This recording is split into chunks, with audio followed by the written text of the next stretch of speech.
Magandang araw sa inyong lahat. Sa pagkakataong ito ay handa na po ninyo ang inyong mga sarili sa pagbubukas na naman po ng ating panibagong aralin. Ang aralin 2 na kung saan ay pinamagatang paglalarawan. Noong nakaraan ay tinalakay na po natin ang aralin 1, ang tungkol sa pagsasalaysay. Ngayon naman, ang tatalakayin po natin ay ang paglalarawan. Ano nga ba ang paglalarawan? Halina't ating alamin ang tungkol sa paglalarawan. Ang sabi rito, ang paglalarawan daw class ay ang piling-pili at angkop na paggamit ng mga salita upang makabuo ng isang hugis o anyo sa isipan ng mga mambabasa o makikinig. Kinasasangkutan raw ito ng mga bahagi ng pananalita na naglalarawan tulad nga ng pang-uri at pang-abay. Sinabi po dyan na ang paglalarawan ay piling-pili at angkop na paggamit ng salita sapagkat hindi basta-basta gumagamit ng kahit anong salita kapag tayo ay naglalarawan. Ang mga salita po na ginagamit ay yung sinisiguradong naaangkop doon mismo sa inilalarawan upang maging epektibo ang pagpapahayag. Sabi din dyan, class, na ito raw ay pagbuo ng isang hugis o anyo sa mga magbabasa o sa mga makikinig. Dahil nilalayon po nito na likhain doon sa isipan ng mga mambabasa ang isang imahe o isang karanasan ng mga tagapakinig o mambabasa. Nagre-create siya, lumilikha siya ng isang imahe doon sa isipan ninyo na para bang nararanasan ito mismo nung taong makikinig doon at nung taong magbabasa nung nilalarawan. Ang sabi pa rito, class, kinasasangkutan raw ito ng mga bahagi ng pananalita na naglalarawan. Ang pang-uri, class, ay isang bahagi ng pananalita na naglalarawan nga. Ang pang-uri, yan ay katangian ng mga pangalan o panghalip. O halimbawa po nito yung mga maganda, mataas, malamig. Yun ay mga halimbawa ng pang-uri. Ang pang-abay naman ay isa rin niyang bahagi ng pananalita na naglalarawan. Ito po ay nagbibigay naman ng turing doon sa pandiwa, doon sa pang-uri o doon sa kapwa nito pang-abay. Halimbawa po nito, mabilis, maingat, at masyado, parang ganon. Sa madaling sabi, class, ang paglalarawan po ay isang masining at malinaw na paraan ng pagpapahayag na nagpapakilala po ng detalyado at tiyak na mga katangian gamit ang wasto at mga akmang mga salita. Okay? So yan po ang kahulugan ng paglalarawan.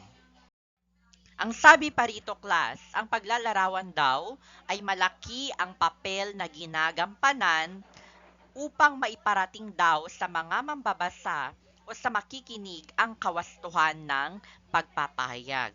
Sabi dyan, kawastuhan ng pagpapahayag. Dahil tumutulong po ang paglalarawan upang maipakita ng tama ang ibig sabihin ng isang pahayag. Sa pamamagitan po ng eksaktong mga salita at mga imahe ay naiiwasan po yung mga maling interpretasyon or hindi pagkakaunawaan. Okay, sinabi pa dyan na umaapela raw ito doon sa ating imahinasyon, doon sa ating malikhaing isipan. Kasi binibigyang daan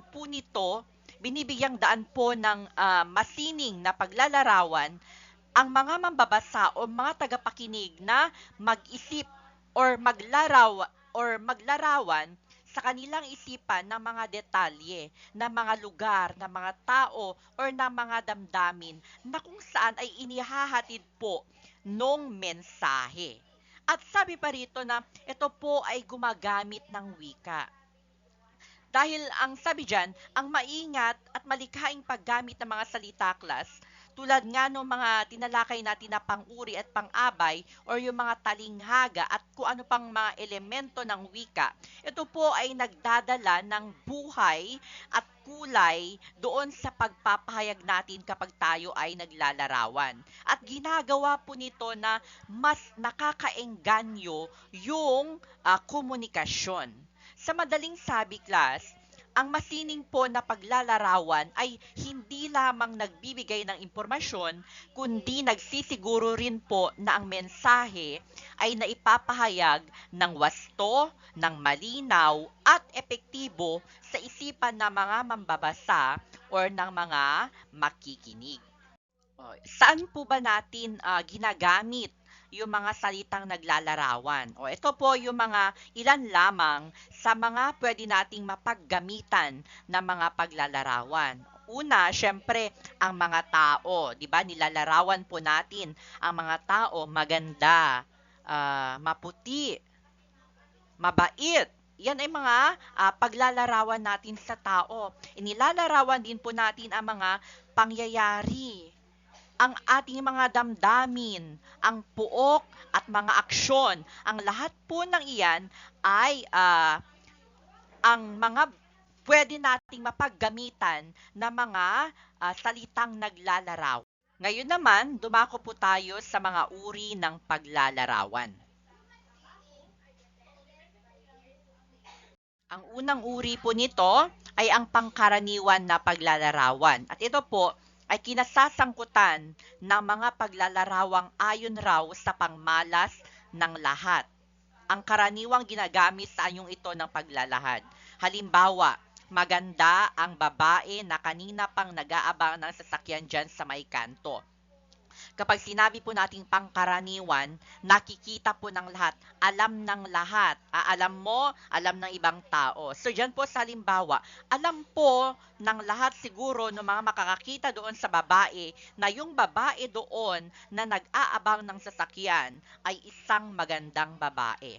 Yun po ay pangkaraniwan na paglalarawan sapagkat ito po ay paglalarawan na namamalas or nakikita ng lahat, alam ng ibang tao.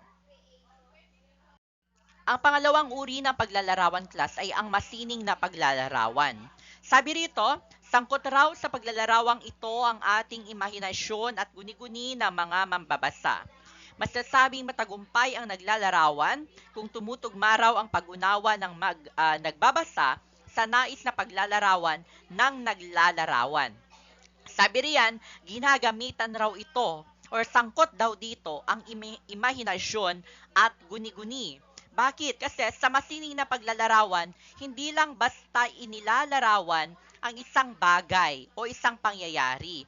Ginagamitan po ito na mga salitang may malalim na kahulugan at emosyonal na impluensya upang magbigay po ng buhay at kulay sa mga imahe. Ito po ay tumututok doon sa mga detalye na kayang pasiglahin ang imahinasyon ng mga taong magbabasa nung inilalarawan.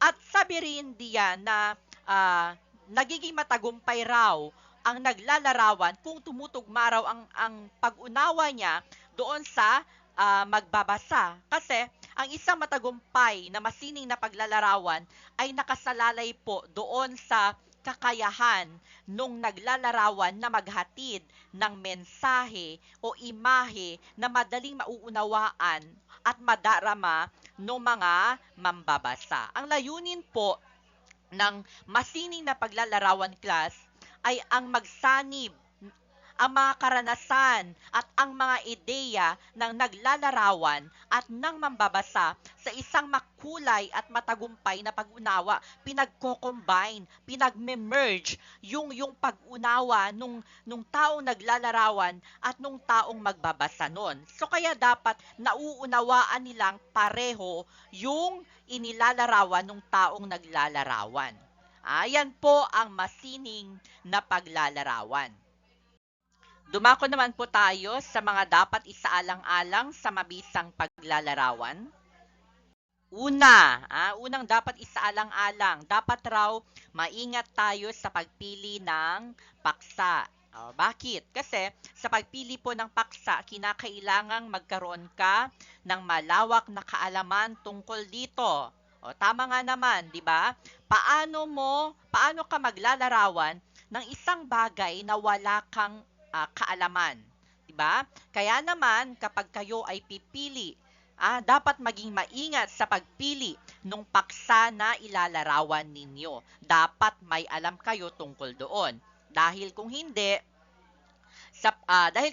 ka maalam sa paksang iyong gagamitin, ay maaaring maging limitado lang ang iyong gagawing paglalarawan. O wala kang masasabi, wala kang mailalarawan kung limitado lang ang iyong kaalaman tungkol sa isang paksa. Kaya kung kayo, pipili po ng mga paksa na ilalarawan ninyo, dapat ay yung may alam kayo. Yung expertise ninyo ang piliin ninyo. Ang pangalawa na dapat isaalang-alang ay ang pagpili ng pansariling pananaw. Sabi po rito, dapat raw igalang ang anumang paglalarawang ibinigay ni numan dahil ito po ay ginagawa sa masining na paglalarawan. Tandaan ang paglalarawang ibinigay ay galing sa sariling pananaw. Sabi riyan, dapat raw igalang natin ang anumang paglalarawang ibinigay ni numan. Bakit? Kasi nanggaling daw yon sa kanyang isipan, sa kanyang malikhaing pag-iisip. So wala kang pakialam kung paano niya ilalarawan yung isang paksa. Kasi nanggaling yon sa kanyang malikhaing isipan. Kaya naman, dapat iginagalang po natin ang paglalarawang ibinigay ni numan. Pati kayo, kapag bubuo kayo ng sarili ninyong pananaw, di ba nanggagaling yan sa isipan ninyo, nanggagaling yan sa malikhaing pag-iisip ninyo. Dapat hindi yan pinapakialaman ng iba. Wala dapat nakaka-impluwensya sa inyong iba kasi nga sariling pananaw ang pinag-uusapan. Dapat kayo rin ang bumubuo nito, hindi mula sa impluwensya ng iba. Dapat maging malikhain din kayo sa pagbuo ng sariling pananaw ninyo. Ikatlo na dapat tandaan sa paglalarawan ay ang pagbuo ng isang pangunahing larawan. Sabi rito, kinakailangang mag-iwan ka raw ng kakintalan sa mambabasa o tagapakinig upang magpatuloy na basahin o pakinggan ang inyong ginagawang paglalarawan. Bumuo raw ng pangunahing larawan. Una pa lang, dapat yung mga mambabasa ay naeengganyo na doon sa paglalarawan ninyo. At dapat pagkatapos ng paglalarawan ninyo ay may naiwan po doon sa isipan nila. May naiwan na kakintalan na maaalala nila. Okay? Kapag natapos nila yung paglalarawan, pag natapos nilang nabasa or napakinggan yung paglalarawan na ginawa mo. At ang ikaapat na dapat tandaan sa paglalarawan ay yung tamang pagpili ng mga sangkap. Mahalaga po ang mga sangkap na gagamitin sa paglalarawan upang mas higit itong maging kapanapanabik. Ang sangkap o kalahok sa paglalarawan ang magsisilbing batayan ng wikang gagamitin upang makabuo ng isang pangunahing larawan.